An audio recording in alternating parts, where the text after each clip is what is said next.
One of the main challenges for creating the climb was, of course, first of all, performance, because we have to render the game at 90 frames per second, which is something that we haven't done before at Crytek, and something that probably most game studios haven't done before. They first said 70 frames, and I thought, yeah, they're kidding. That cannot be true. They will say this, and in the end they will say, no, okay, it's fine, you might need to reach 50 or something, but they came up with, we have to reach 90. It's amazing we achieved, to be honest, because when you check previous titles, it's like, well, it's always struggling to get the 30 or the 60. VR players have the same expectation to visuals as they know from their screens, which is already dramatic for us because we have so much less power actually to work with when we go for 90 frames per second. Now you have new challenges from a design perspective because you're using a lot more of the 3D space than what you previously had used. Fortunately for us, we have the CryEngine, which is well suited for this. In addition, we learned a lot about optimization. The size of each eye that we were rendering was a full screen size. Shadows, for example, initially we were rendering shadows for each eye. We need only to render from one eye. So that was a waste. The 90 frames killer is mostly the draw calls and not the triangles. That means we have to reduce the amount of individual objects. So normally in a 5 square meter area where you would have 100 of objects, we need to bring these objects together and make them 1, 2, 3 objects. As people can really lean forward to see all the details, you need to make sure that all the close-ups are in high detail. So you can't fake. You can't just place objects to make it feel lively.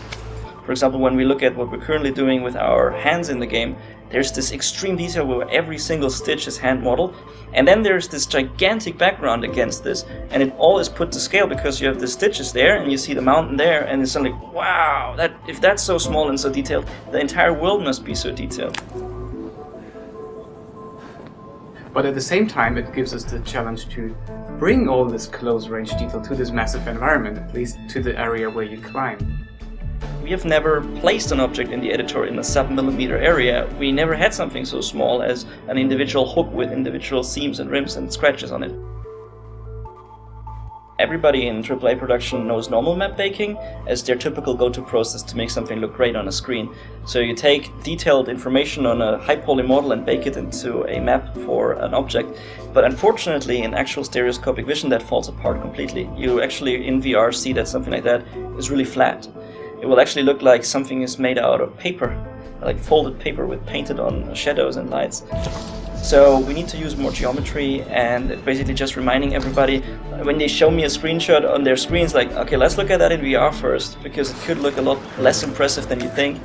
We actually tried something in this production that we haven't tried before. So there's this new trendy photogrammetry thing where you take photos of an asset, load it on a server, and this is giving you back the geometry of the asset. These things just present a new opportunity. And because of this, a lot of great design, a lot of great engagement was created from these kind of challenges.